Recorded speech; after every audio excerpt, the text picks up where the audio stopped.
bem dizer.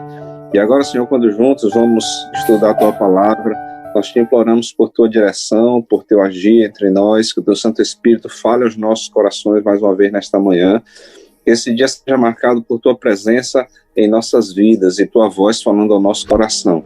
Recebe, Senhor, o louvor que prestamos a Ti, o nosso culto, a nossa adoração.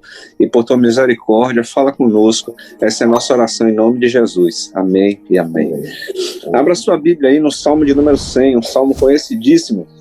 Aclame ao Senhor todos os habitantes da terra. Prestem culto ao Senhor com alegria.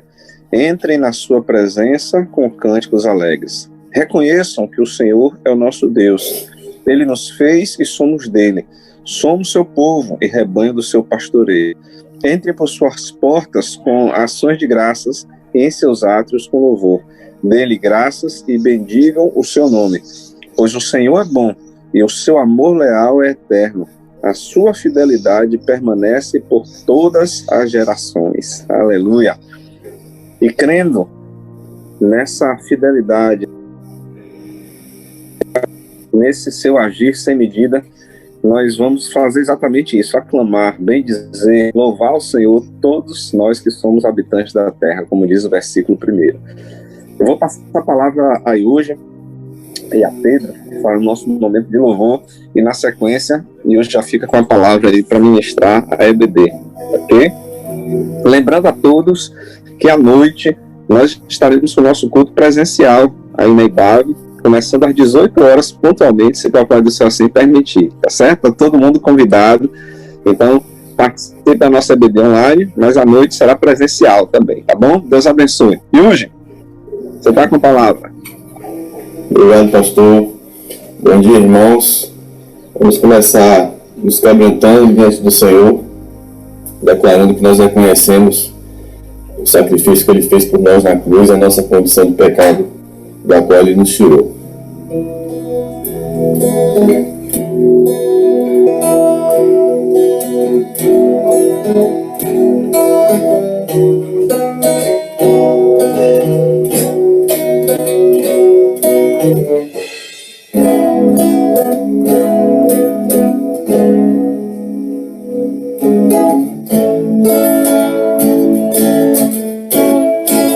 Eu olho para a cruz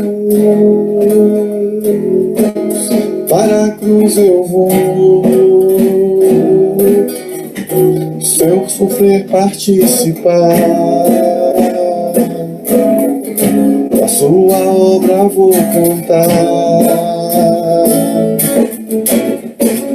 meu Salvador, na cruz mostrou o amor do Pai, justo Deus,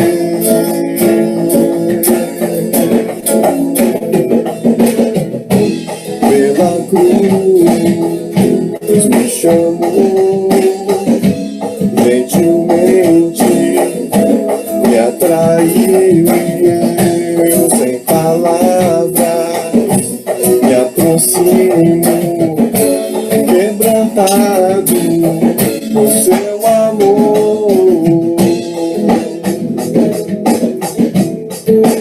merecida a vida, de graça recebi, por sua cruz, da morte me livrou, trouxe minha vida, eu estava condenado, mas agora pela cruz eu fui reconciliado,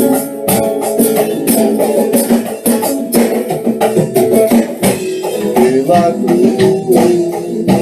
me chamou, gentilmente me atraiu e eu sem palavras me aproximo, quebrantado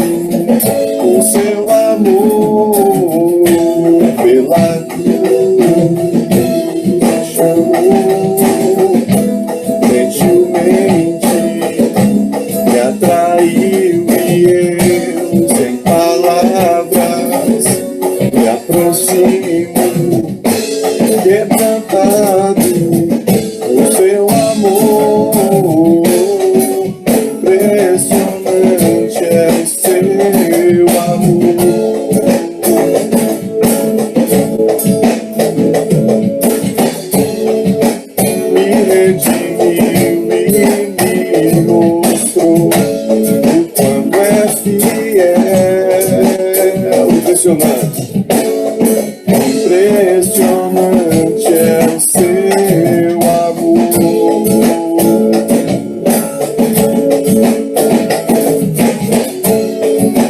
Me redimiu e me mostrou o quanto é fiel.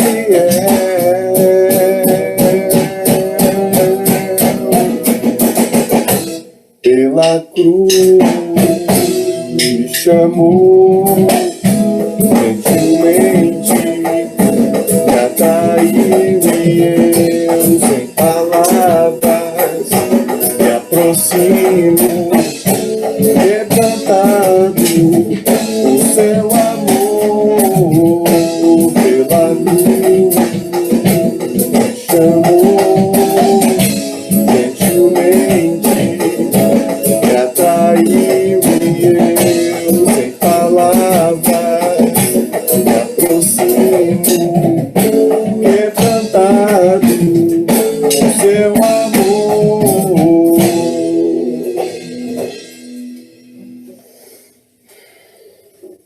Sobre toda a terra tu és o rei. Vamos pedir para o Senhor reinar em nosso meio nesse dia, continuar reinando.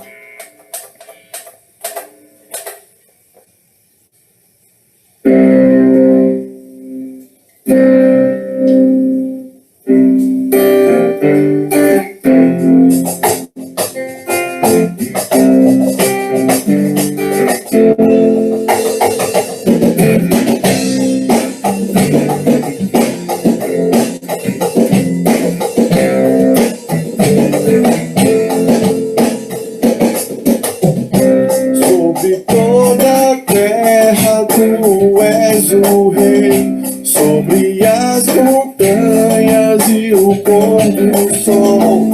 Uma coisa só meu desejo é: vem reinar de novo em mim, reinar em mim com teu poder sobre a escuridão, sobre os sonhos meus. Tu és o Senhor de tudo que sou. Vem reinar em mim, Senhor.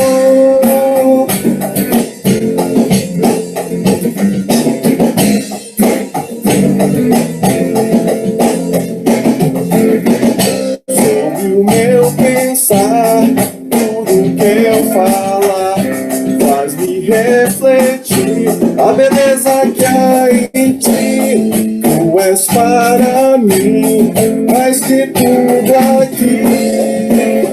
Vem reinar de novo em mim, reinar em mim com teu poder sobre a escuridão, sobre os sonhos meus.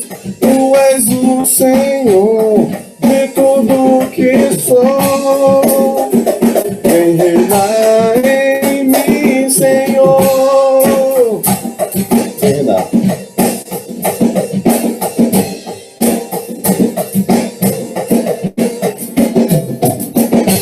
Reina em mim com teu poder sobre a escuridão, sobre os sonhos meus.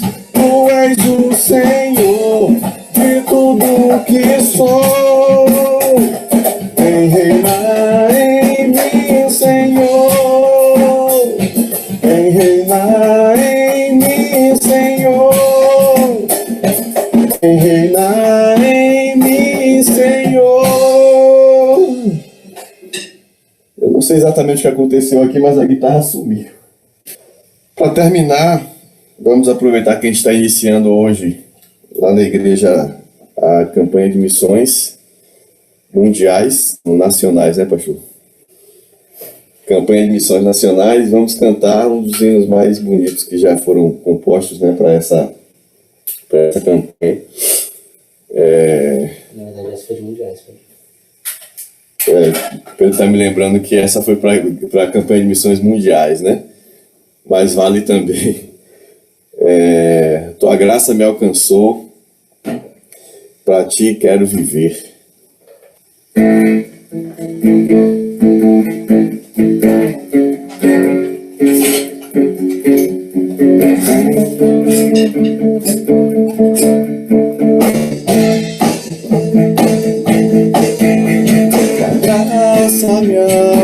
quem sou, pra ti quero viver, compartilhar do teu grande amor. E podemos ser da vida de alguém, depende tão somente de nós. Se eu não for, quem irá? Se eu não estender as mãos, quem o fará? Me envolver, me entregar e dizer ao mundo que Jesus voltará, até que Ele venha, até que Ele venha.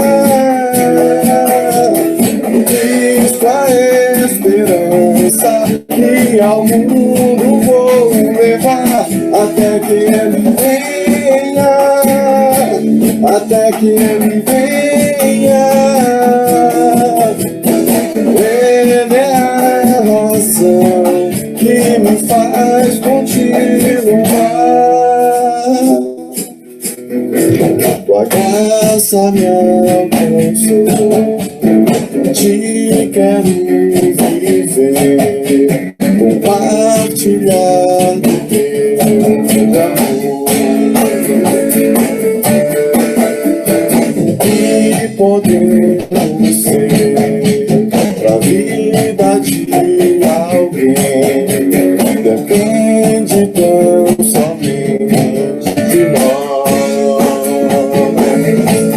Se eu não for, quem irá?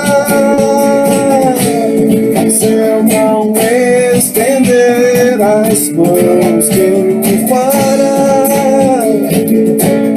Me envolver, me entregar e dizer ao mundo que Jesus voltará, até que Ele venha, até que Ele venha. Isso a esperança que ao mundo vou levar, até que Ele venha, até que Ele venha. Ele é a razão que me faz continuar, até que Ele venha, até que Ele venha. Isso a esperança que ao mundo vou levar, até que Ele venha, até que Ele venha. Ele é a razão que me faz continuar.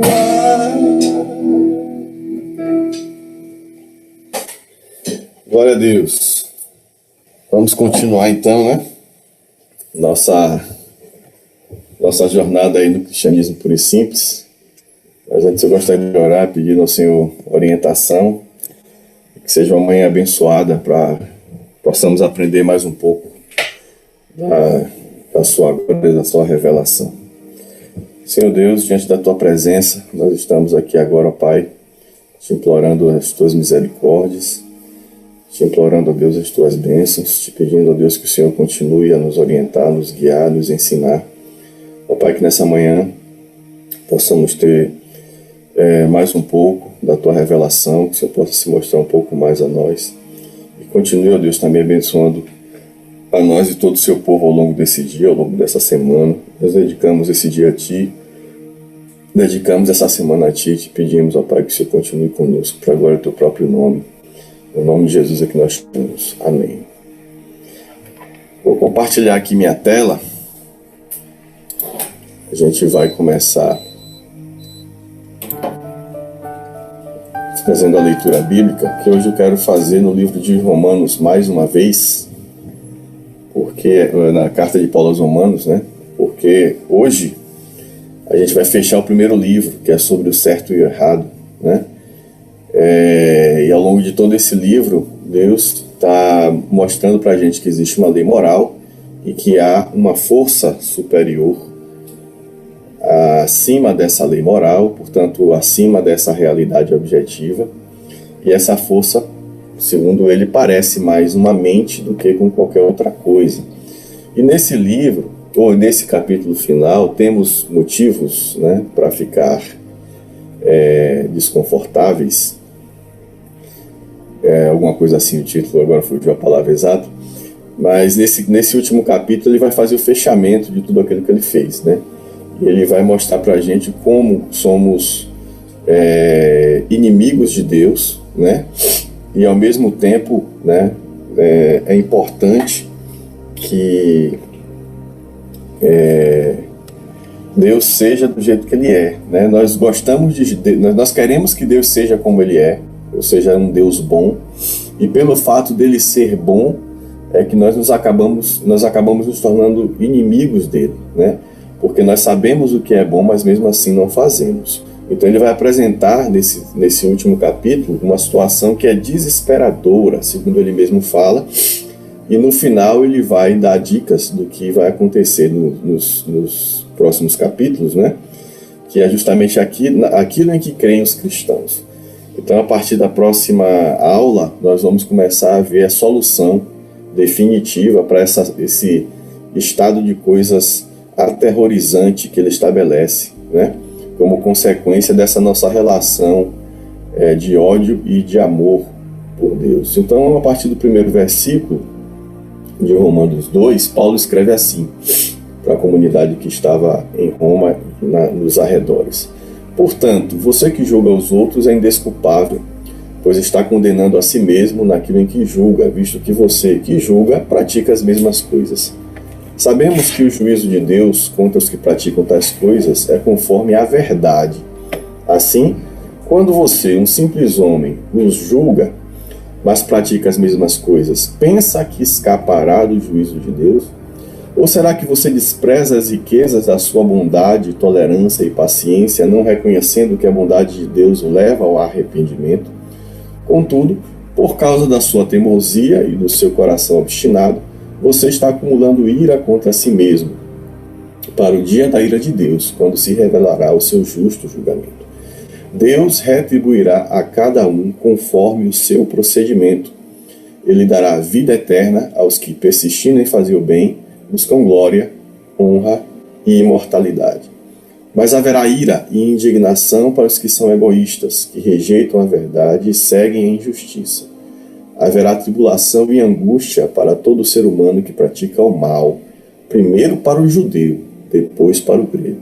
Mas glória, honra e paz para todo o que pratica o bem, primeiro para o judeu, depois para o grego. Pois em Deus não há parcialidade.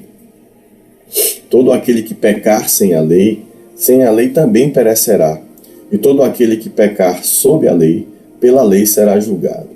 Porque não são os que ouvem a lei que são justos aos olhos de Deus, mas os que obedecem à lei. Estes serão declarados justos. De fato, quando os gentios que não têm lei praticam naturalmente o que ela ordena, tornam-se lei para si mesmos, embora não possuam a lei, pois mostram que as exigências da lei estão gravadas em seus corações. Disso dão testemunho também a consciência e os pensamentos deles, ora acusando-os, ora defendendo-os. Vamos ficar por aí. Vou pedir para o Pedro, baixa um pouquinho mal aqui, que está batendo bem em mim, já está batendo friozinho. Eu queria chamar a atenção para 2 versículos, né? Primeiro, o versículo 15, né? As leis estão gravadas em seus corações, e disso dão testemunho a consciência e os pensamentos, tanto dos judeus quanto dos gentios. Então veja bem o que é que Paulo está dizendo. Existe uma lei que Deus deu aos hebreus, né? O decálogo, os 10 mandamentos registrados lá em Êxodo. No entanto, essas leis, né, que são leis gerais, leis morais, que especificam a condução moral do homem nessa terra, elas não são exclusividade dos hebreus, porque a tiveram diretamente de Deus, mas ela está gravada no coração de todo homem, e o fato dos gentios que não tiveram contato específico com essa lei, valorizar também, né, aquilo que Luiz vai chamar de o tal, né, o caminho do universo, né? Isso demonstra que essa lei não é uma exclusividade, mas na verdade é algo que foi criado por Deus e que está no coração de todo homem, né? E outro versículo que eu quero chamar a atenção é o 11, que diz: pois em Deus não há parcialidade, né? Ou seja, Deus não vai julgar de forma diferente seres humanos iguais, independente da raça, independente da etnia, da cor, independente da matriz religiosa, independente da cultura, né? Deus vai aplicar o mesmo parâmetro, a mesma regra, que é a lei que está no coração de cada um, né? Portanto, cada um, independente de ter tido contato com a verdade do Evangelho, ou de ter sido educado numa cultura judaico-cristã, sabe o que é certo, sabe o que é errado intimamente, né? E isso será levado em consideração. O que faz de Deus, né, justo, e sendo justo e bom, ele não pode ser conivente com o erro, né? Se ele estabeleceu no coração do homem aquilo que é bom, né? Se existe uma bondade absoluta, Deus não pode aceitar nada menos do que isso, né? E é por isso que Lewis vai falar que a nossa situação é tão desesperadora, né? Eu vou agora aqui tentar mostrar a nossa apresentação de hoje. O computador está um pouquinho lento, mas acho que a rede também. Hoje choveu muito, quando chove em Amargosa a internet fica um pouco preguiçosa. Então hoje a gente vai para capítulo 5, né? Não é desconfortável, é incomodado a palavra. Temos motivos para nos sentir incomodados. Qual é o objetivo desse título? É que até agora Lewis estabeleceu, né, um panorama geral a respeito da humanidade. Ele está defendendo uma tese. Essa tese, né, como vocês devem se lembrar, é de que existe uma lei moral. Essa lei moral é diferente da lei da natureza, né, porque não é algo que nós somos obrigados a fazer, muito embora a nossa consciência nos acuse toda vez que nós quebramos. Então, se é algo que nós não precisamos fazer, mas sentimos que devemos fazer, nos argumenta que isso revela a existência, né, de uma mente. É algo que eles costumam dizer, algo mais parecido com a mente do que com qualquer outra coisa, que estabeleceu isso dentro de nós, né? Portanto, essa lei, ela é superior à nossa realidade objetiva, ela está além, né? Ela transcende a nossa realidade, que é justamente aonde está essa mente, né? Transcendendo também essa realidade. E nesse capítulo ele vai justamente mostrar que isso nos coloca numa situação extremamente delicada, né? Porque o fato de conhecermos a lei e de não praticar essa lei nos coloca em conflito direto com essa mente. E muito embora nós cheguemos à conclusão de que essa mente tem que ser boa, né? A bondade de Deus é uma verdade necessária, né? Diante de todo o panorama que Lewis mostra, né? Essa bondade de Deus não é uma bondade mole, não é uma bondade condescendente, né? É uma bondade justa. Então, o fato de conhecermos a lei, de praticarmos justamente o que a lei diz que a gente não deve fazer, nos coloca diante dessa situação. E essa situação realmente nos incomoda.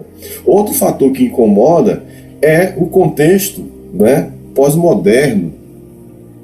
Pedro já falou que tem um outro conceito agora, Pedro, como é? Supermoderno agora, hipermoderno, né? A sociedade de Lewis era pós-moderna. A nossa já é hipermoderna, né? Já é mais moderno do que os pós-modernos. Então, no conceito da pós-modernidade em que Lewis militava, talvez essa seja a palavra mais que se adequa bem ao trabalho dele em Oxford, na Sociedade Britânica, né? Ele militava, ele era um ativista contra o pós-modernismo no sentido mais amplo.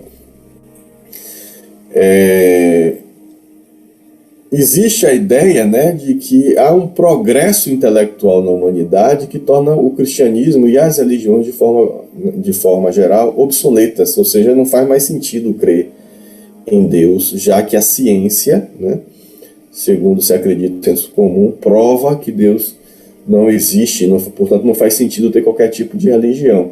E aí ele chega no capítulo 4 dizendo que deve ter realmente alguma coisa sobrenatural. Então isso incomoda também quem está inserido nessa pós-modernidade ou nessa hipermodernidade, né, como alguns autores já costumam descrever o nosso tempo.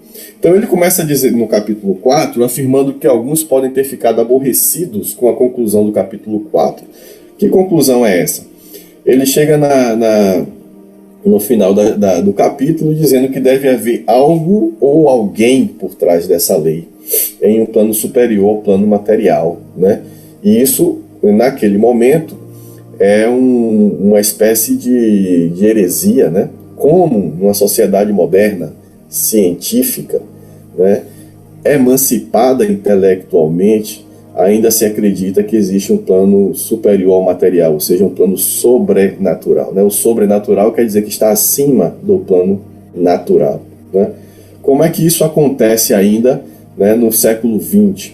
E ele vai se referir ao termo conversa fiada, né? Então, essa conversa sobre religião, nessa época dele já estava, e na nossa mais ainda, né, está completamente desacreditada. Então, isso também é fonte de incômodo, né, para quem está lendo o livro dele, ou para quem naquela época, para quem estava ouvindo as palestras dele na BBC.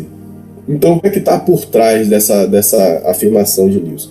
Por que ele está dizendo isso? Por que ele está dizendo que as pessoas se aborrecem com isso? Justamente porque essa pós-modernidade traz a ideia de evolução intelectual, né? De progresso intelectual e, sobretudo, de progresso humano. Ou seja, durante milênios, os homens estiveram presos a regras impostas por uma religião que, com a modernidade, se mostra absolutamente inútil, sem sentido, né? A ciência prova o contrário. O humanismo prova o contrário, né? Deus não existe, né? Deus morreu, Nietzsche matou ele. De modo que toda vez que alguém tenta falar em algo religioso, por assim dizer, religião no sentido mais amplo, né? de relação entre o humano, o material e o divino, isso soa como algo retrógrado, reacionário, né? Alguém que está querendo tirar a humanidade do trilho do progresso e trazer de volta para a obscuridade, né? Para o obscurantismo medieval, né? Como alguns gostam de falar, né? E ele vai mostrar justamente que não é bem assim. Essa conversa parece ser um pouco diferente, porque ele vai definir progresso como chegar mais perto de onde você deseja estar. O progresso significa chegar mais perto de onde você deseja estar. E as nossas experiências cotidianas nos mostram que nós não estamos nos aproximando disso. E não é por culpa da religião, né, que isso acontece, muito embora algumas pessoas gostem, né, de colocar na internet memes do tipo, né, a ciência te leva, te coloca no foguete para ir à Lua, né, e a religião te coloca no avião para explodir o World Trade Center, né? Como se a religião fosse a única causa dos males da humanidade, né? Obviamente que a religião provoca muito dano, já provocou e continua provocando, mas existem muitas sociedades materialistas que são tão nocivas e cometeram tantas atrocidades quanto a pior dos eventos religiosos, né? Nesse sentido. Se você observar o que aconteceu na própria Segunda Guerra Mundial, né, o que aconteceu na Rússia pré-Segunda Guerra Mundial, né, no período entre guerras, durante a Segunda Guerra Mundial e após a Segunda Guerra Mundial, são atrocidades terríveis, né? E Stalin fazia tudo isso em nome do progresso, em nome do humanismo, em nome da emancipação do povo proletário, né? Pra vocês terem ideia, a grande dificuldade do exército russo em combater os alemães no início do conflito foi porque Stalin simplesmente dizimou toda a cúpula militar que era contrária a ele. Então os generais, né, mais antigos, que tinham experiência inclusive na Primeira Guerra Mundial, que a Rússia inclusive sai da guerra por causa da Revolução Comunista. Então todo aquele pessoal que participou da Revolução Comunista, que tinha poder de liderança, foi completamente dizimado, né, em nome, né, do Estado, em nome do bem-estar social. Tem um filme, eu esqueci o nome agora, mas conta a história dos soldados poloneses quando eles são vencidos pelos alemães, né? Eles são levados para Katyn, o nome do filme. Eles são levados para um campo de concentração pelos alemães. Os russos, né, tomam essa parte da Alemanha, retomam a Polônia, na verdade, tomam a Polônia dos alemães, tomam conta dos campos de concentração, né, e exterminam os poloneses, literalmente exterminam os poloneses, né, coisa que os alemães, né, com toda a maldade, né, que se pode observar do nazismo, os alemães não fizeram isso. Então, se você vê o tanto de gente que morreu na China, na Revolução Cultural, o tanto de gente que morreu na Rússia, né, e em outros momentos históricos, né, no período do terror, na Revolução Francesa, e a gente acredita que só quem faz mal faz impulsionado por um sentimento religioso. Na verdade, não deixa de ser um sentimento religioso também, né? Só que às vezes esse sentimento religioso se manifesta de fato na esfera espiritual, nas religiões convencionais, e às vezes esse sentimento religioso se manifesta no secularismo por meio das ideologias. Já recomendei o livro do David Koyzis, né, Visões e Ilusões Políticas. Quem puder, leia, que vai entender melhor esse contexto que a gente está falando. Então o que ele está dizendo? Esse progresso humanista, né, por mais bonito que ele seja, não está nos levando a lugar nenhum. A situação do ser humano não mudou ao longo desse tempo, né? Então, às vezes, é necessário retornar a um ponto original, né? E ele vai dar o exemplo do relógio, né? Se o relógio está adiantado, ele precisa ser atrasado. Isso não significa dizer que você está atrasando o tempo. Significa dizer simplesmente que você está ajustando as coisas, né? E se você está num caminho errado, né, se você tomou o rumo errado, progredir significa justamente voltar para um ponto em que você pode tomar o caminho certo.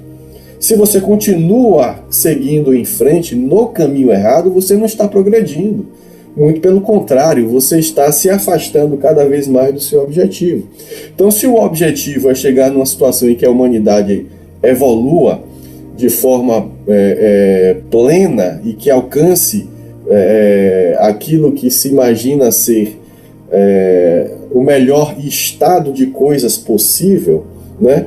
Esse caminho não está nos levando para lá. Não é a ciência que está fazendo isso. E desde a época de Lewis, né, nos últimos 80 anos, né, 70, 80 anos, quase 80 anos desde o fim da Segunda Guerra Mundial, as coisas de fato não estão melhorando. Né? A gente vive uma época em que a tecnologia nunca esteve tão avançada, em que a ciência nunca esteve tão avançada. A gente sabe de coisas que não sabia há 5 minutos atrás, e daqui a 5 minutos a gente vai saber de 2 vezes mais coisas do que sabe hoje, em termos científicos, em termos de informação, e isso não se reflete em uma melhoria na qualidade de vida dos seres humanos de forma global. Né? A globalização que se propôs aí para resolver todos os problemas de desigualdade acabou aprofundando ainda mais esses problemas, né? Então a gente não vê melhora efetiva no estado de coisas em que a humanidade se encontra, né? E se você parar para pensar que ideias secularistas, né, já existem há milhares de anos, então a gente vai ver que se a religião por si só não nos levou a lugar nenhum, o secularismo, o materialismo também não. Ele fala, se você tomou um atalho errado, então seguir em frente, isso deveria estar separado, não vai levá-lo para mais perto, óbvio, né? Você vai estar, na verdade, cada vez mais distante do seu objetivo. Se você estiver no caminho errado, o progresso, de fato, significará dar meia volta e retornar ao caminho certo. Quem se perde tem que voltar para o caminho correto, senão você continuará perdido, não vai para lugar nenhum. Nesse caso, a pessoa que voltar atrás mais rápido será também a mais progressista. Olha que coisa interessante, né? O que é que o secularismo nos vende, né? Uma ideia de que a gente precisa seguir em frente sempre. Mas isso não é ser progressista, isso é ser cabeça dura e recusar a admitir o erro, né? Onde é que o cabeça dura, que o teimoso vai dar? Vai dar em lugar nenhum, né? Se você está no caminho errado. Então voltar atrás muitas vezes significa progresso. Às vezes a gente está no caminho errado, quando a gente se dá conta disso e volta atrás, a gente progrediu. Isso é algo que a sociedade contemporânea não tem conseguido fazer. E aí ele vai falar sobre essa conversa fiada religiosa. Ele vai afirmar categoricamente que ele não está fazendo nenhum tipo de apelo à autoridade. O que é o apelo à autoridade? Filosoficamente, né, dentro da retórica, é considerada uma falácia. Por que é uma falácia? Porque não tem não existe no apelo à autoridade uma argumentação positiva, né, sólida e específica do ponto que está se discutindo. Na verdade, você diz, eu estou dizendo isso porque fulano de tal, que é especialista, né, que sabe disso melhor do que eu e você, diz que é assim. Agora, por que ele chegou nessa conclusão? Por que essa autoridade disse isso? Isso eu não preciso falar, né, porque a autoridade dele fala por si. É a famosa carteirada, né? Você dá uma carteirada no meio da discussão e encerra o papo dessa forma, né? E isso acontece tanto por parte de apologistas do teísmo quanto por parte de apologistas do naturalismo, né? Em algum momento alguém puxa lá um filósofo antigo, né, que nunca leu, inclusive, só conhece o nome, né, e dá lá uma carteirada, né, para dizer que Deus existe ou para dizer que Deus não existe, né. Tem um vídeo do Porta dos Fundos que é interessante, que é as testemunhas de Darwin, né, os caras saem de porta em porta batendo, né. Você já ouviu falar sobre a palavra da evolução, alguma coisa desse tipo assim, né, tentando convencer as pessoas que do evolucionismo darwinista, né? Então você usa a autoridade de alguém, não é você que está convencendo e nem você está usando. Veja bem, é diferente de você usar a referência, né? Quem está na academia sabe, né, que não pode afirmar nada que não seja de sua própria autoria, né, baseado em algum procedimento técnico, acadêmico, científico validado, ou que tenha sido falado por alguém, né?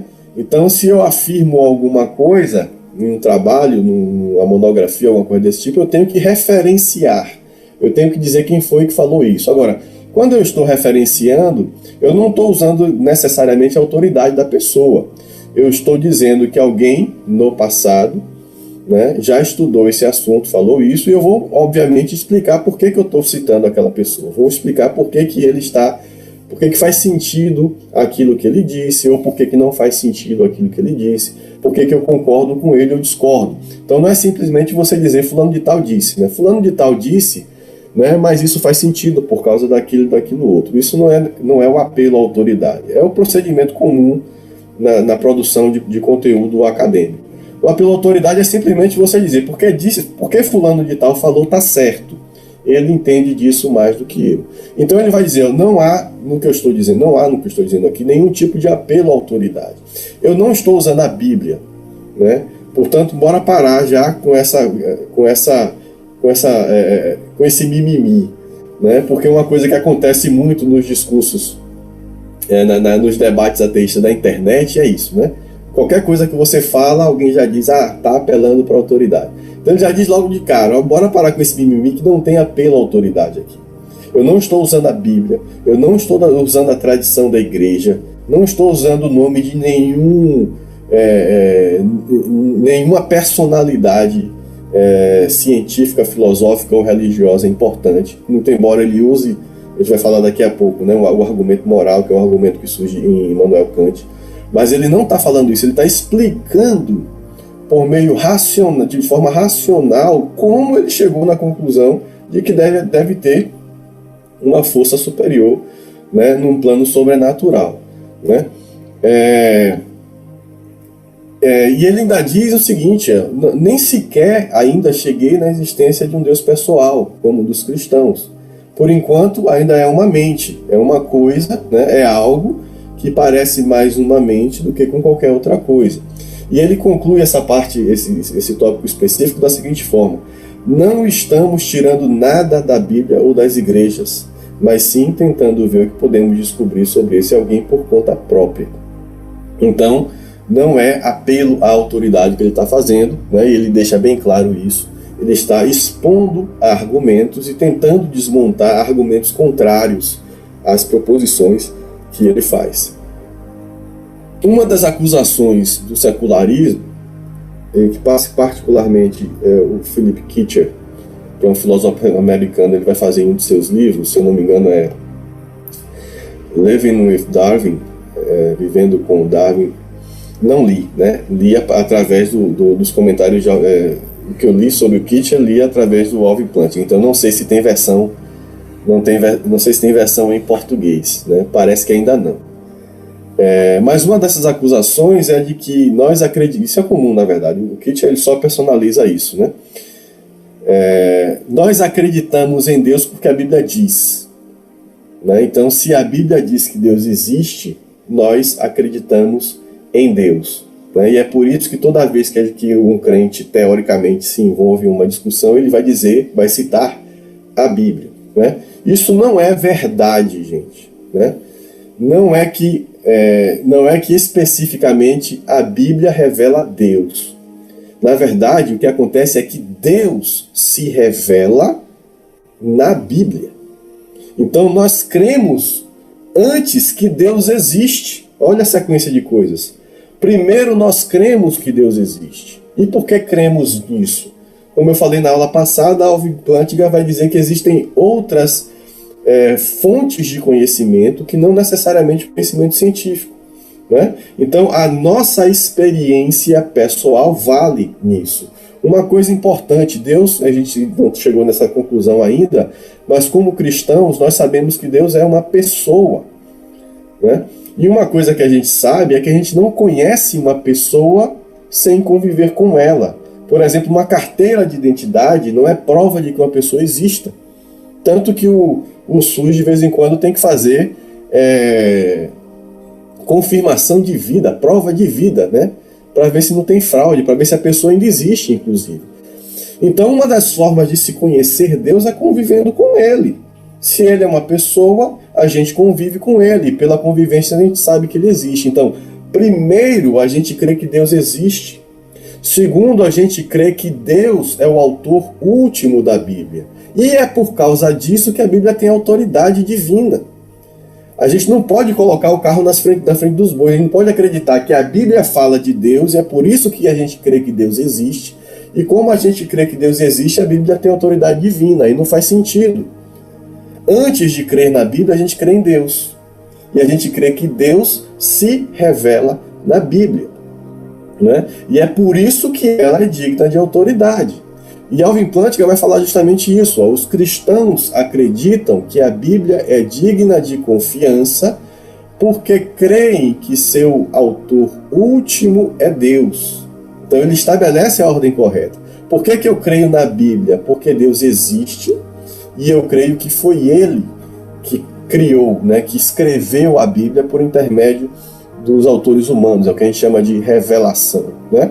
Mas, continua Plantinga, teriam que ser extremamente ignorantes para acreditar ao mesmo tempo que Deus existe somente porque a Bíblia o afirma. A gente não acredita que Deus existe só porque está na Bíblia. A gente acredita que Deus existe por outros motivos, né? E é isso que Lewis está mostrando para a gente. Né, existem razões para a fé, né? Muito embora o último passo ele seja um passo não necessariamente racional, e isso acontece em qualquer área, né? Quando você dá um passo para o ateísmo, esse último passo ele não é exclusivamente racional, né? Ele não ele é metafísico, né? Da mesma forma que o último passo para o teísmo, né, ele também vai ser sobrenatural, ele vai ser metafísico, ele vai partir de algo que necessariamente a gente não consegue entender, mas que a Bíblia diz que é a ação do Espírito Santo. Agora, dentro desse contexto, né, existe uma racionalidade que precisa ser cultivada.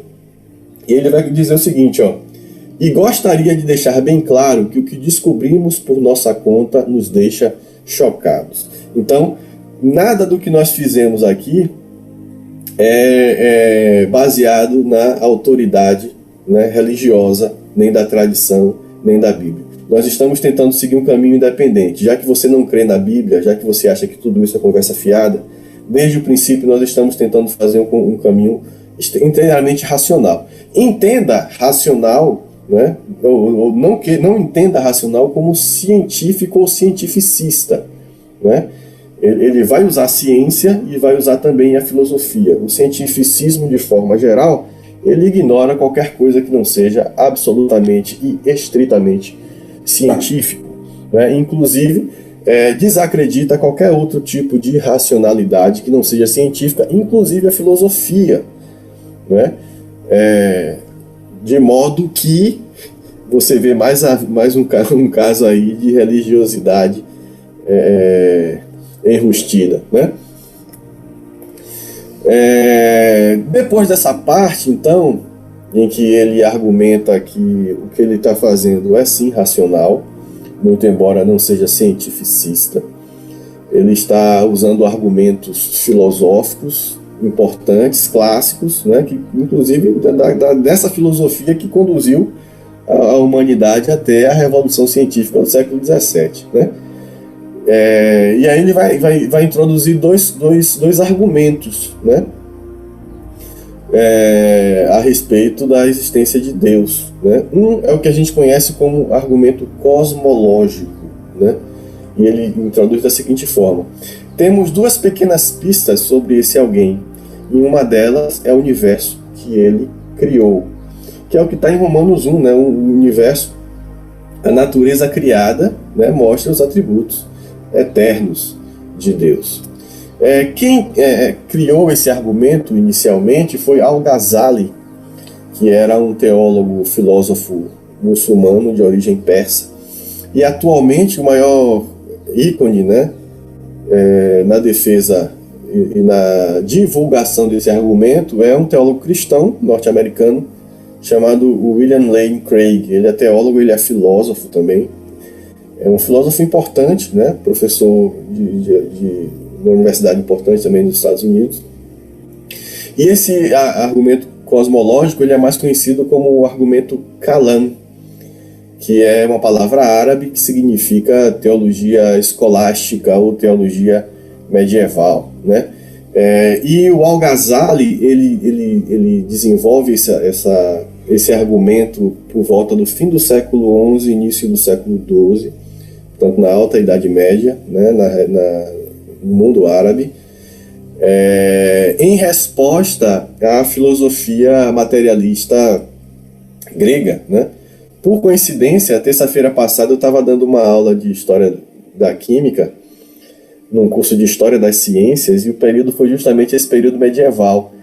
E uma das coisas que a gente viu foi a influência, né, do mundo grego na cultura árabe medieval, né, ou como a cultura árabe absorve a cultura greco-romana, e dá novo significado, não só dá novo significado dessa cultura greco-romana, como inclusive traz os filósofos gregos depois para a Europa, a partir da Península Ibérica, né.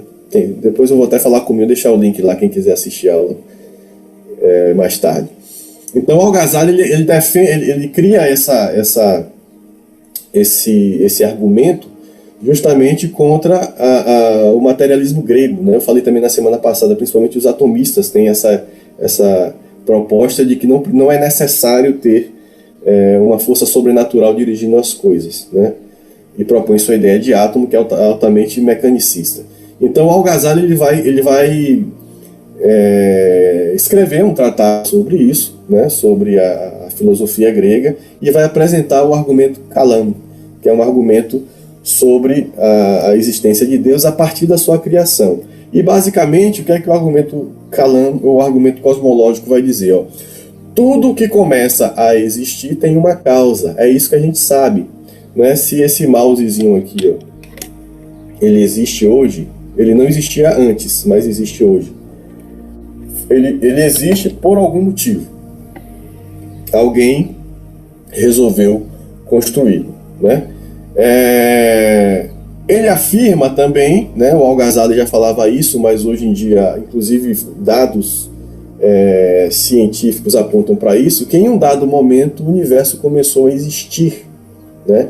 Repare que isso aqui, ó, o universo começou a existir, ainda hoje é motivo de briga na astronomia e na cosmologia. Tem muita gente que não aceita, por exemplo, a teoria do Big Bang, muito embora seja a melhor teoria para explicar a origem do universo, porque a teoria do Big Bang, né, mostra que o universo passa a existir em algum momento, e o fato do universo começar a existir tem implicações teológicas graves. Que implicações teológicas graves são essas? É que o universo tem uma causa. Então, veja bem, tem muito cientista que é contra a teoria do Big Bang, não porque seja cientificamente mais provável que outra teoria seja mais verdadeira do que a teoria do Big Bang, mas porque a teoria do Big Bang tem pressupostos, ou abre a porteira, por assim dizer, para afirmações teológicas inconvenientes, como, por exemplo, que o universo teve uma causa primeira, né? Então, o argumento cosmológico vai dizer, ó, tudo que começa a existir tem uma causa, o universo começou a existir em algum momento, logo o universo tem uma causa. E o fato do universo ter uma causa abre, sim, o pressuposto de que essa causa seja uma causa sobrenatural, divina, né? Óbvio que existem várias objeções aos argumentos teológicos, ao argumento cosmológico, né? O naturalismo se esforça muito para refutar. Há um esforço também contemporâneo, William Lane Craig, né, capitania isso para refutar as refutações, por assim dizer, mas é um argumento bastante interessante, né? Agora, o segundo argumento que ele apresenta é o que a gente pode chamar de argumento moral. Esse argumento ele vem defendendo desde o primeiro capítulo, né? Que é um argumento que surge em Immanuel Kant, né?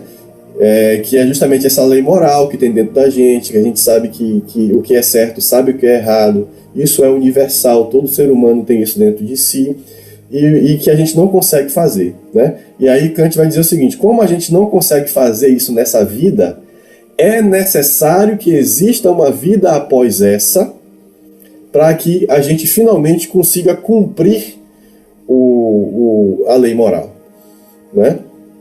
E Kant era iluminista, né? Só para deixar registrado.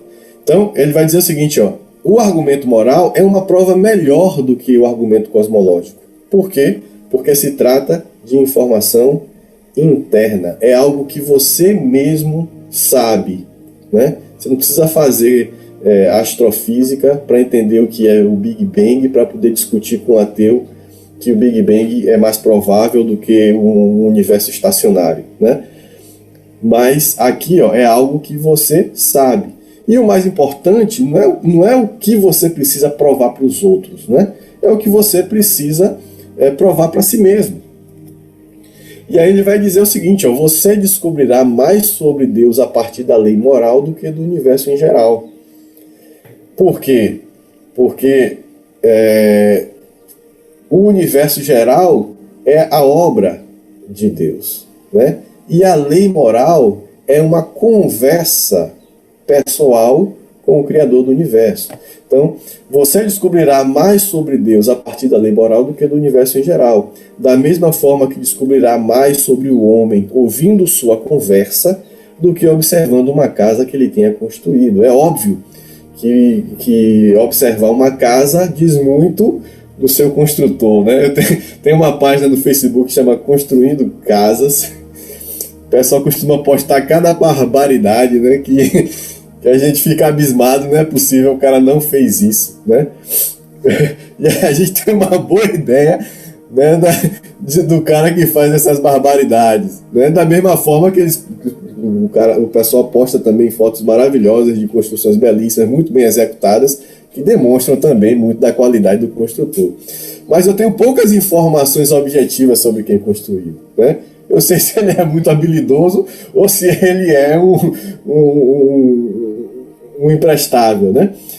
Agora, conversando com a pessoa, aí é que a gente conhece. Foi o que eu falei há algum tempo atrás nessa mesma aula, né? Deus é uma pessoa.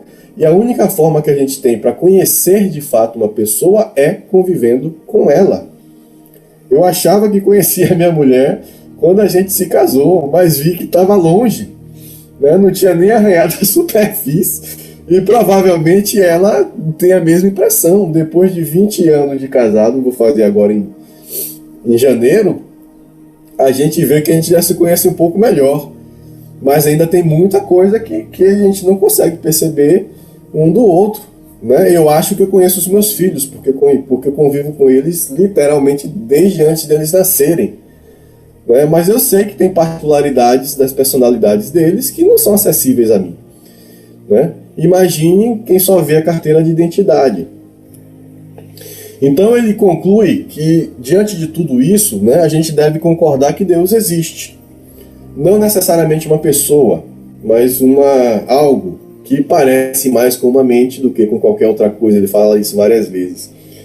E a gente precisa concluir também, por causa da lei moral, que Deus é bom. Por que a gente precisa concluir que Deus é bom?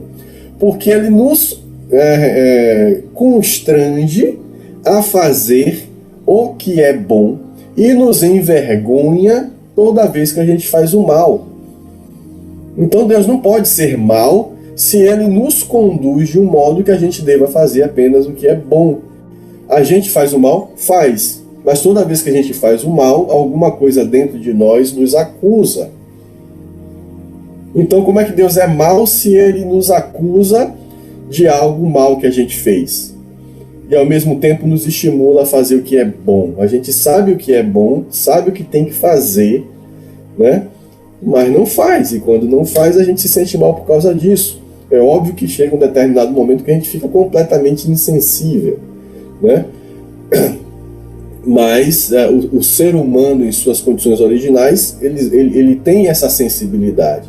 Então a gente precisa concordar que Deus é bom, mesmo que ele ainda não seja uma pessoa. Por que ele é bom? Porque ele está interessado no bem supremo, né? Agora, essa ideia de um Deus bom é incompatível com a visão secular desse Deus bom. O que é que a gente pensa de um Deus bom, né? Um Deus bom é um Deus que não vai permitir que nada de mal nos aconteça.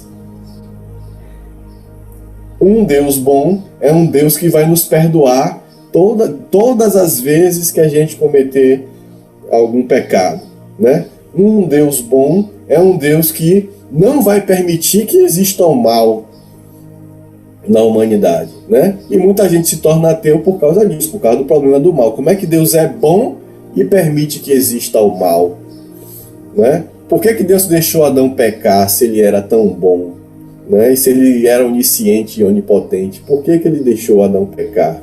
Por que ele deixou o mal entrar na humanidade, né? Aliás, por que existe mal mesmo, né? Por que existe tanta maldade? Por que nasce criança sem cérebro?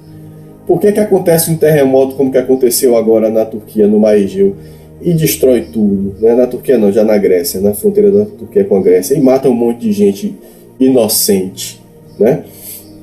Então essa é a visão do Deus bom, um Deus que não vai deixar ninguém ir para o inferno, por exemplo, né? Um Deus que... eu li outro dia numa página da internet que a ideia de inferno é completamente incompatível com a ideia de Deus. Portanto, o inferno não existe, é uma criação humana, né? Porque um Deus bom não poderia criar um inferno. Mas o que é que, na verdade, essa bondade de Deus nos diz, né? Se há uma lei moral e Deus é bom, ele não pode abrir mão da sua própria moralidade, né? A lei é implacável. E se Deus é tão bom quanto a sua lei, ele também é implacável na defesa do bem absoluto. Por exemplo, a liberdade é uma coisa boa. E se você observar, é impossível você construir um sistema em que haja liberdade sem que haja a possibilidade da maldade. Porque senão o que eu faço não é porque eu sou livre, é porque eu não tenho outra alternativa. A única coisa que eu posso fazer é o bem. Então eu não sou livre, eu não tenho liberdade para fazer o mal. Então só existe liberdade se existe a possibilidade de maldade. Por isso Deus nos criou posse pecar e posse não pecar, e com a capacidade de pecar e de não pecar. Escolhemos pecar, óbvio que ele sabia que a gente ia pecar. Óbvio que ele sabia que a maldade ia entrar no mundo, né? Mas sem a maldade, a liberdade não pode se manifestar. Esse Deus bom é um Deus implacável na defesa do bem supremo, do bem absoluto. Não adianta a gente ficar irritado com isso, né? Primeiro, se você não acredita em Deus, ou pelo menos não acredita que Deus não é uma pessoa, não adianta você ficar irritado com uma não pessoa. O que adianta eu ter raiva do meu computador, muito embora ele emule as personalidades humanas? O que adianta eu ficar irritado com a menina do Google do meu celular que fica se metendo na minha conversa quando não é chamada, né? Ontem eu estava dirigindo e aí eu recebi uma ligação, o meu celular estava ligado no Viva Voz, a ligação não conseguiu se completar, aí a menina do Google me pergunta: você quer mandar uma mensagem? Eu falei: eu quero. Aí ela disse: diga. Aí eu falei: estou dirigindo, não entendi. Aí eu repeti: estou dirigindo, não entendi. Eu gritei a terceira vez. Xinguei ela. Ô sua infeliz, eu estou dizendo que eu estou dirigindo e estou com problemas, vamos conversar depois. Quer dizer, eu me estressei, né? Corri o risco de bater o carro com a raiva que eu estava da infeliz, mas sem sentido nenhum, porque ela não é uma pessoa, de fato. Ela parece uma mente, mas não é, né? Então por que eu tenho raiva de Deus, por exemplo, se Deus não existe? Ou por que eu tenho raiva de Deus se Deus sequer é uma pessoa, né? Se ele não é uma pessoa, isso não faz sentido. Se Deus não é uma pessoa, eu também não posso ficar achando que ele vai perdoar tudo que eu fizer, porque somente pessoas podem perdoar, né? Se Deus não faz sentido também não gostar de Deus ou se importar com ele, né? Ser inimigo de Deus não existe, né? E também porque, independente de eu achar ele bom ou não, independente de eu gostar dele ou não, o fato é que eu tenho conhecimento do tal. Então, no íntimo, a minha desaprovação a Deus, né, é porque eu não vejo o tal na humanidade. Mesmo que eu não consiga reconhecer essa falha em mim, mas eu não consigo enxergar isso na humanidade. Então, portanto, eu tenho consciência, sim, de que é algo superior e que deveria e aqui que a humanidade deveria desenvolver o seu tal, deveria seguir esse caminho, né? E a minha revolta com Deus é porque muitas vezes eu não vejo Deus interferindo na humanidade de modo que isso aconteça, ou pelo menos não vejo interferindo do modo que eu gostaria que ele interferisse.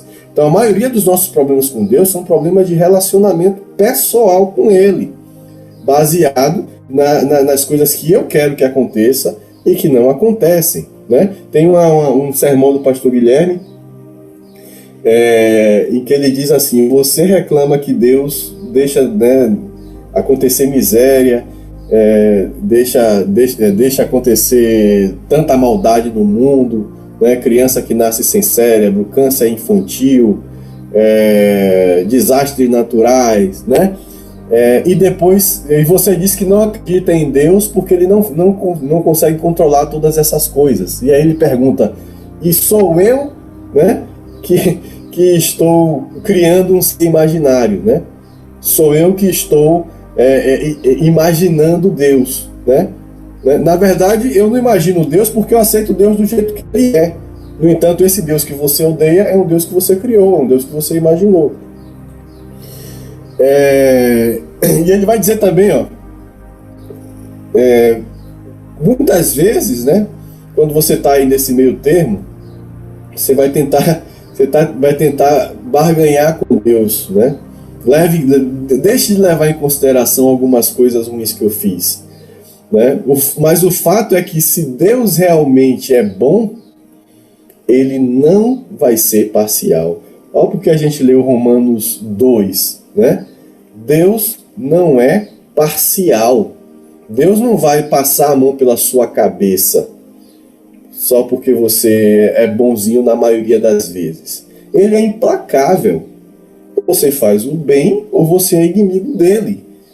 E a gente vai chegar na conclusão, que é essa conclusão estarrecedora que Lewis chega, de que nós nos tornamos inimigos, porque não conseguimos fazer o bem. E ele vai concluir assim, se o universo não for governado por uma bondade absoluta, então todos os nossos esforços são vãos no longo prazo. Isso faz parte do argumento moral de Kant, né? Ou seja, a gente não consegue fazer o que é bem, a gente vai morrer sem alcançar a justiça. Então é necessário que haja uma outra vida para que essa justiça se conclua. Se for, então estamos nos tornando inimigos dessa bondade todos os dias e não temos chance nenhuma de agir melhor amanhã. E assim, mais uma vez, nosso caso é irremediável.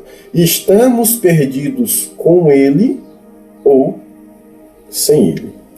Não tem para onde correr. Por que não tem para onde correr? Porque Deus é o nosso único alento. Porque é o bem absoluto. Mas é também o nosso terror supremo. Por quê? Porque ele é o bem absoluto. E ele não convive com a maldade, ele não tolera a maldade.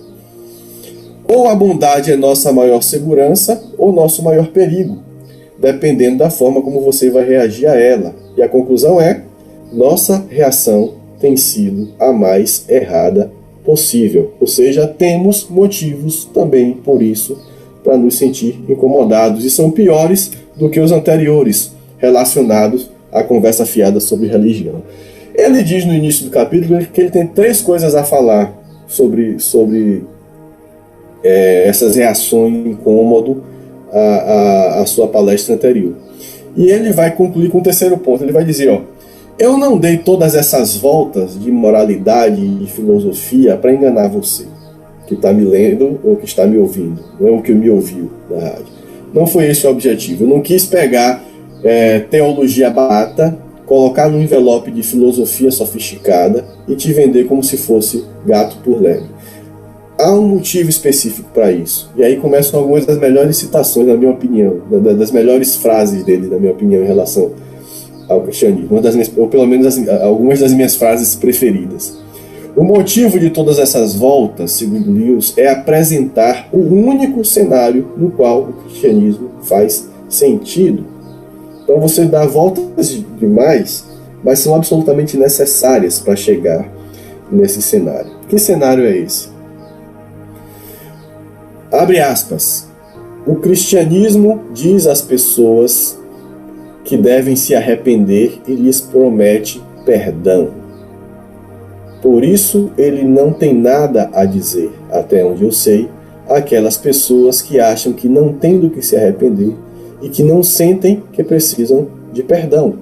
Então, se você não chega nessa conclusão que a gente chega agora, imediatamente anterior a essas frases, né, de que Deus é o nosso maior refúgio e também é o nosso maior flagelo, né, a bondade é tudo que a gente tem, mas ao mesmo tempo nos tira tudo que nós temos, né? Se você não chega nessa encruzilhada em que você se sente completamente desamparado, porque você sabe o que é bom, mas não consegue fazer o bem, e você reconhece isso, se você não chega nisso, então você não está pronto ainda para ouvir o Evangelho. Então, pregar o Evangelho, sobretudo, é mostrar que as pessoas precisam se arrepender daquilo que fizeram. Agora, se a pessoa não crê nisso, é o que Paulo fala lá, Deus nos entregou às suas próprias concupiscências. E não é o seu falar, não é o seu argumentar que vai convencer a pessoa do contrário. Simplesmente o cristianismo vai continuar a não fazer sentido para ela.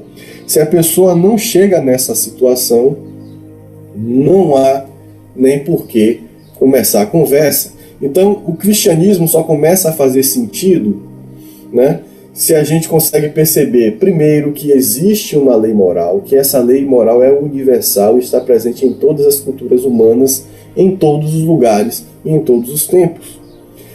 A gente não consegue perceber que existe um poder por trás dessa lei, né? E, principalmente, que estamos miseravelmente quebrando esta lei todos os dias.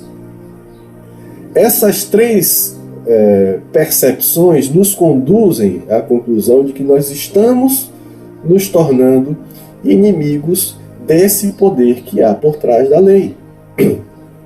E é essa percepção, né, esse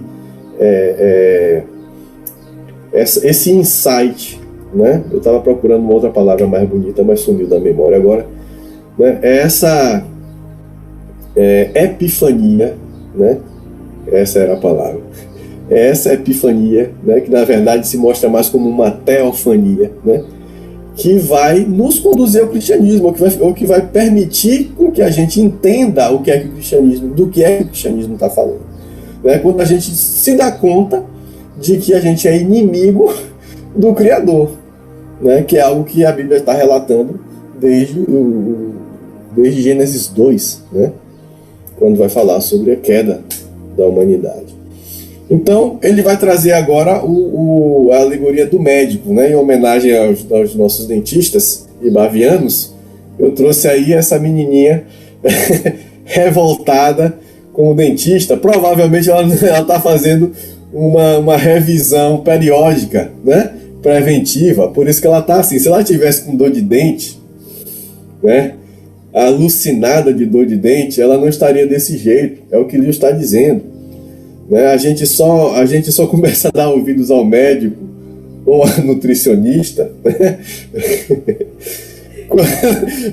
Quando a gente está precisando, quando a gente se dá conta, na verdade. Não é quando a gente está precisando, às vezes a gente está precisando, mas não se dá conta disso. Quando a gente vê o bicho pegar, né? Quando a cova começa a nos chamar, é que a gente começa a se preocupar com certas coisas, né? E às vezes é nessa reflexão de fim de vida que muita gente, né, se dá conta de que precisa acertar as contas com o eterno, precisa acertar as contas com o divino, né? Tem gente que permanece cabeça dura até o final da vida, né? Mas tem gente que no final da vida faz esse tipo de reflexão, né?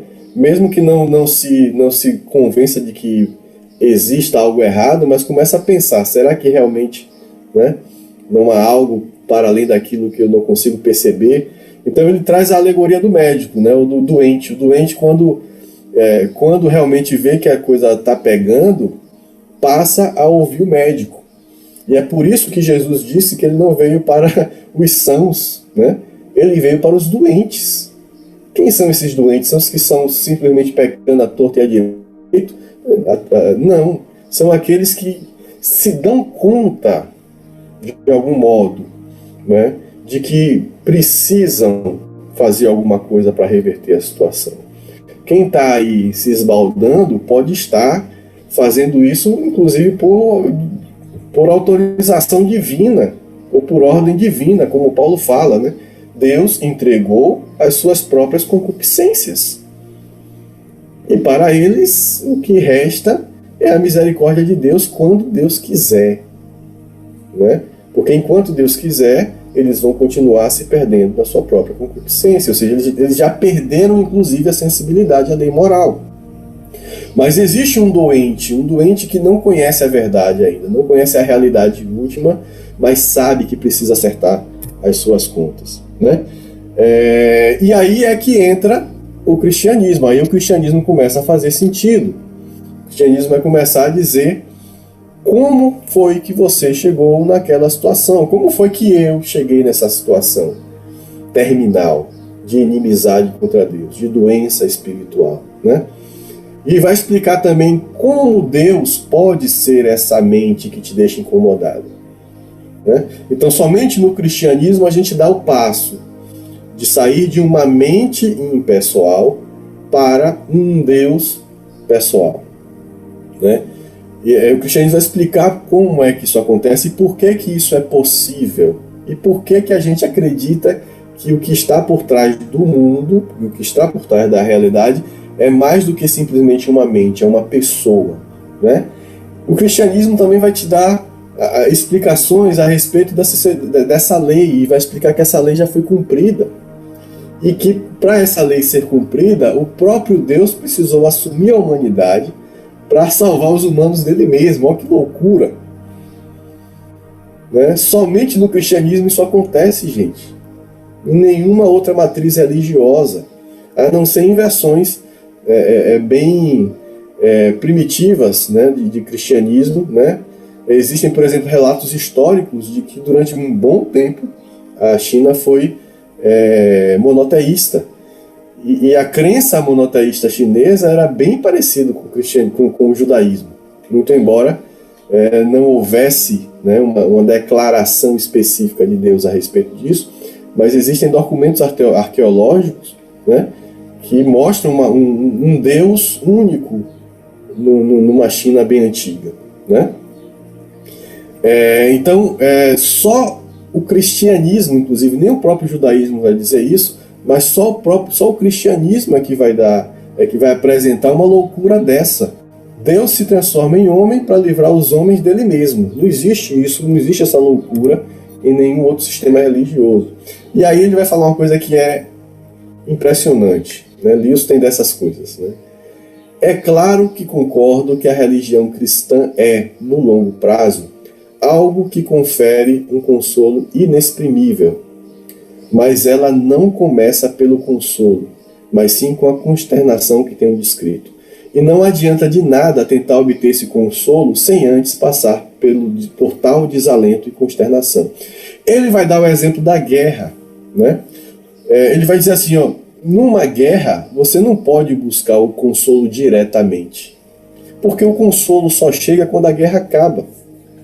Ele está falando da Segunda Guerra Mundial. Não adianta eu ficar agora em casa, né, esperando, me consolando com o fato de que está tudo bem, né, porque eu estou vivo, porque ninguém da minha família morreu, porque isso pode mudar a qualquer momento, né?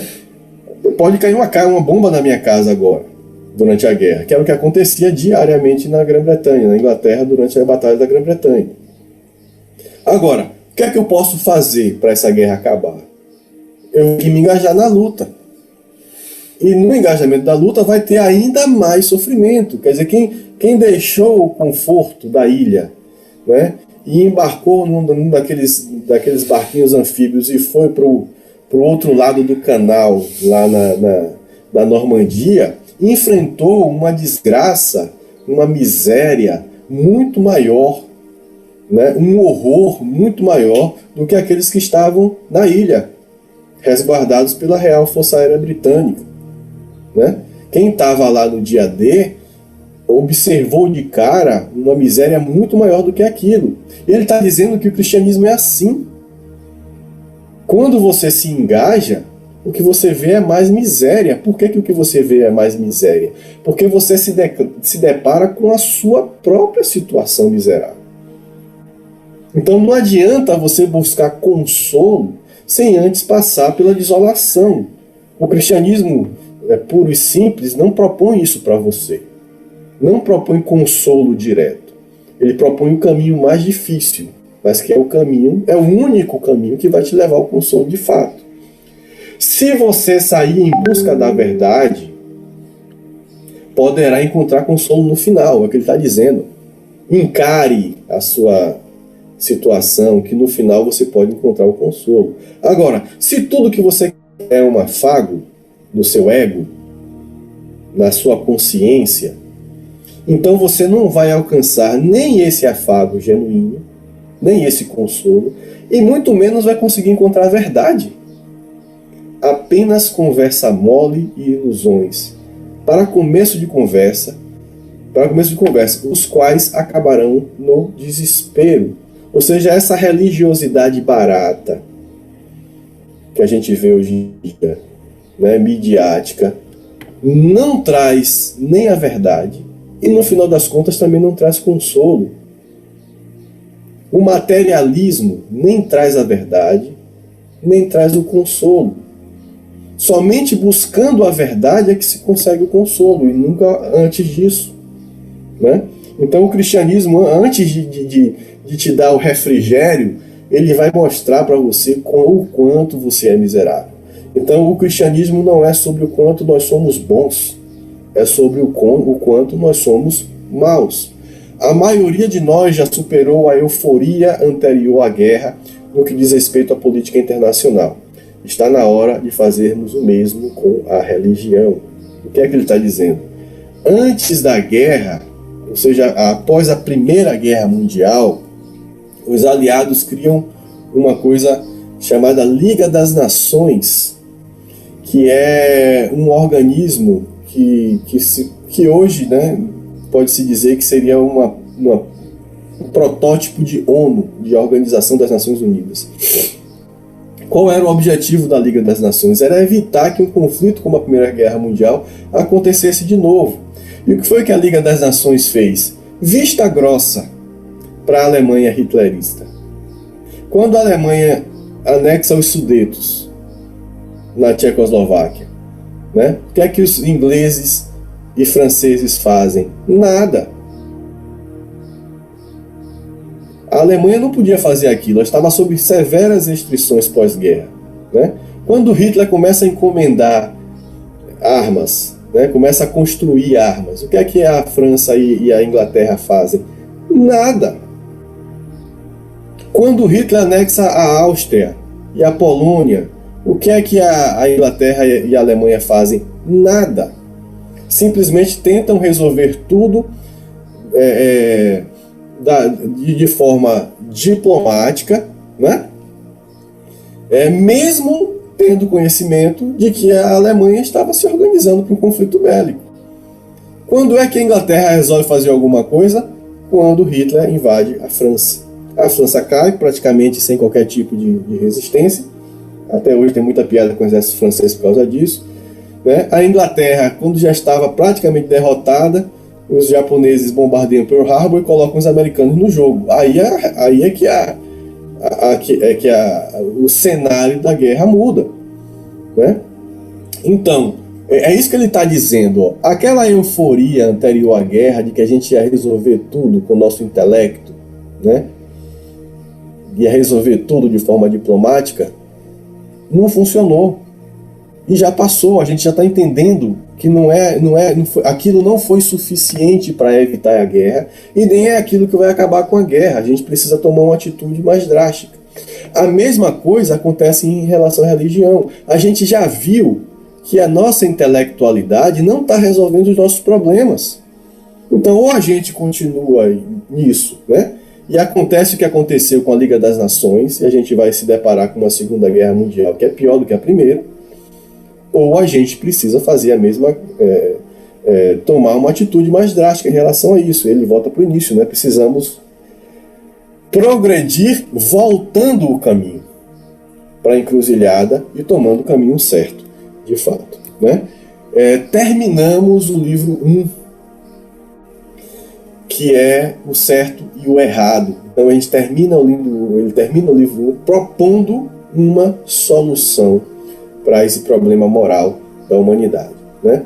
E essa solução são justamente as bases de fé e as bases doutrinárias do cristianismo. Então, a partir da próxima aula, nós vamos ver, né, o livro Em que creem os cristãos, né? E vamos começar justamente estudando visões concorrentes de Deus. A gente vai ver que os teístas têm uma pluralidade, uma diversidade maior do que os naturalistas nesse sentido. É o primeiro capítulo, né? Então não percam a próxima aula. Pastor, por hoje é só. Eu acho até que eu falei demais. 10h42. Hoje eu estou aqui em Santo Antônio de Jesus, mas daqui a pouquinho estou chegando em Amargosa para juntos de noite a gente celebrar o culto. E eu quero louvar a Deus pela vida de hoje, que tem sido instrumento de Deus aí para ministrar nossos corações. Eu estava pensando, graças a Deus que é Yus que está falando sobre esse livro, que se fosse eu estava frito. Mas vamos orar agradecendo a Deus por esse tempo. E logo mais às 18 horas estaremos juntos, louvando a Deus lá na IBAV, tá bom? Vamos orar? Querido Deus, muito obrigado por esse tempo tão precioso que o Senhor nos deu, por essa palavra tão boa, Senhor, ministrada pela vida de hoje, através da vida de hoje. Deus continue abençoando o seu servo, a sua família. Nos prepara, Senhor, para o culto de logo mais à noite, que seja um tempo precioso na tua presença. Nós te bendizemos, te exaltamos e glorificamos o teu santo nome, em nome de Jesus. Amém e amém. Deus abençoe a todos. Até logo mais às 18 horas. Um cheiro.